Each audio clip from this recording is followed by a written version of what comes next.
Sidang CAS PAIS dipercepat demi ronde ketiga. Korea Selatan mengaku kecewa Shin Tae-yong perpanjang kontrak di timnas Indonesia. Elkan Bagot akhirnya tersedia di ronde ketiga. Cina akui tiru strategi timnas Indonesia. Simak informasi selengkapnya sebagai berikut.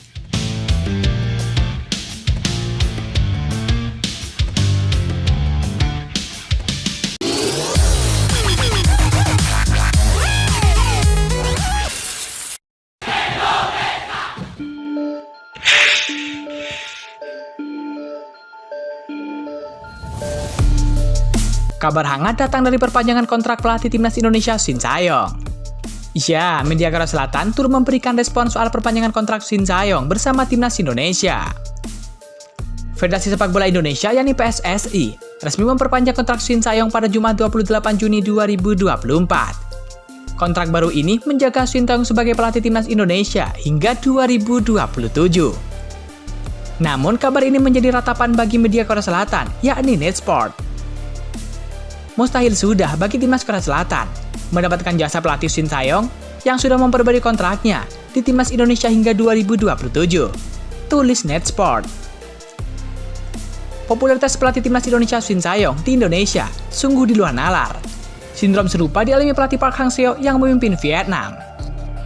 Dari sudut pandang Persatuan Indonesia, tak ada pilihan selain buru-buru memperbarui kontrak dengan Coach Shin, kata media Korea Selatan tersebut.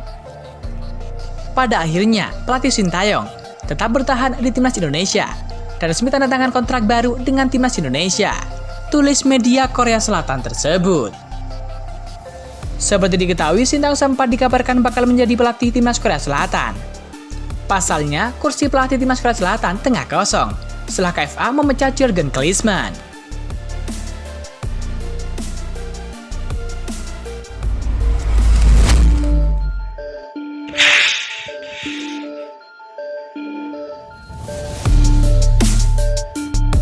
Kabar terbaru datang dari Elkan Bagot.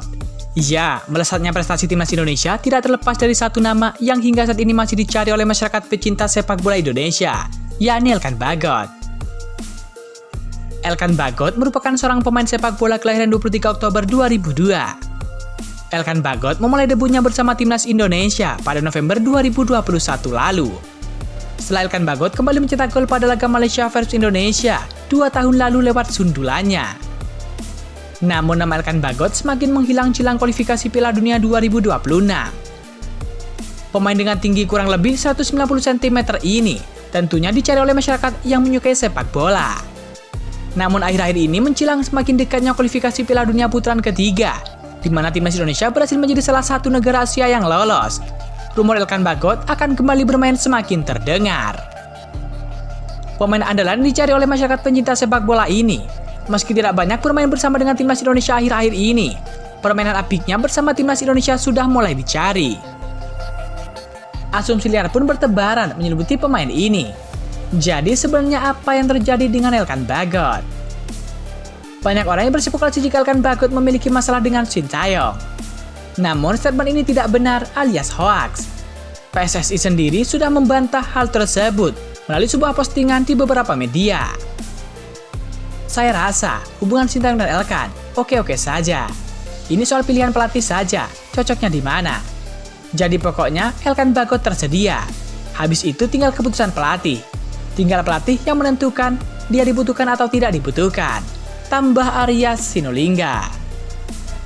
Lewat pernyataan ini dapat disimpulkan bahwa Elkan Bagot sangat berpotensi untuk kembali bermain untuk timnas Indonesia pada putaran ketiga kualifikasi Piala Dunia 2026 zona Asia.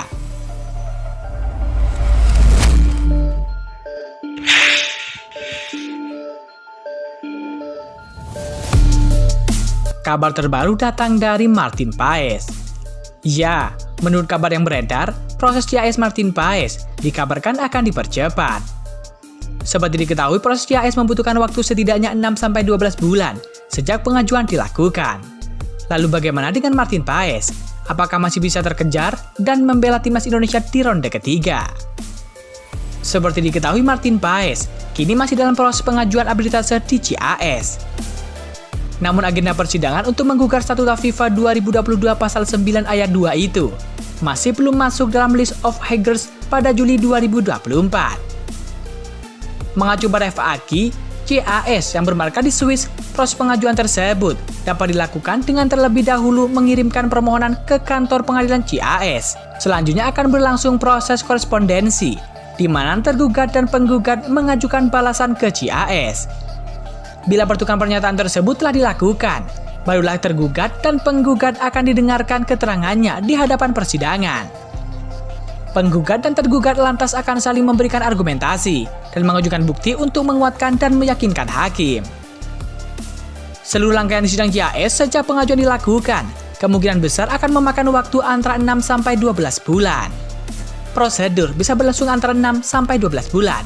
Demikian tulis CAS. Sementara itu, prosedur banding putusan harus diucapkan dalam waktu 3 bulan setelah penyerahan berkas kepada panel. Kendati demikian, untuk kasus yang bersifat mendesak, CAS bisa melakukan proses yang relatif singkat, bahkan memiliki diskresi untuk merekomendasikan tindakan sementara.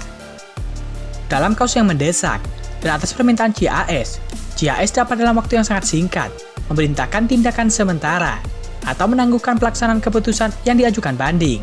Tulis FAQ CAS. Dengan mengacu pada klausul tersebut, tentu masih ada harapan bagi Martin Paes membela timnas Indonesia pada kualifikasi Piala Dunia ronde ketiga.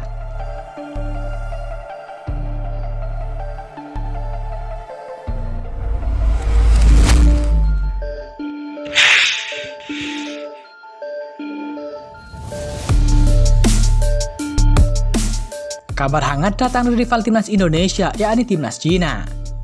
Ya, timnas Cina diminta untuk meniru strategi naturalisasi timnas Indonesia agar bisa meraih hasil bagus di putaran ketiga kualifikasi Piala Dunia 2026 zona Asia. Media Cina yakni Miao Yuan mendorong Federasi Sepak Bola Cina yakni CFA untuk segera menaturalisasi pemain mumpuni. Hal itu dinilai penting lantaran Cina masuk grup neraka. Negeri tirai bambu diketahui masuk grup C pada putaran ketiga kualifikasi Piala Dunia 2026 zona Asia. Mereka segrup dengan Jepang, Australia, Arab Saudi, Bahrain, dan timnas Indonesia. Menurut media tersebut, komposisi pemain Cina saat ini tidak memungkinkan untuk bersaing setidaknya demi memperebutkan posisi 4 besar. Mereka mendorong agar timnas Cina meniru langkah ataupun strategi dari timnas Indonesia. Salah satu cara instan yang bisa dilakukan mereka adalah dengan menjalankan program naturalisasi.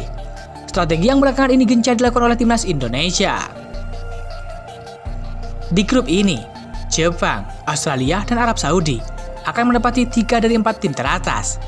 Hanya satu tim yang bisa masuk 4 besar, Bahrain, Cina, atau Indonesia.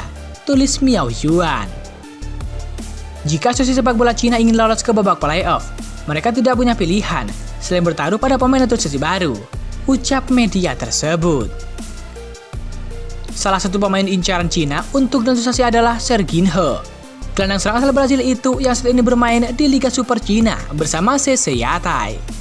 Serginho yang kini berusia 29 tahun, sebelumnya sempat bermain untuk klub raksasa Brazil yakni Santos, sebelum pindah ke tim kasta teratas Liga Jepang yakni Kashima Antlers pada tahun 2018 silam.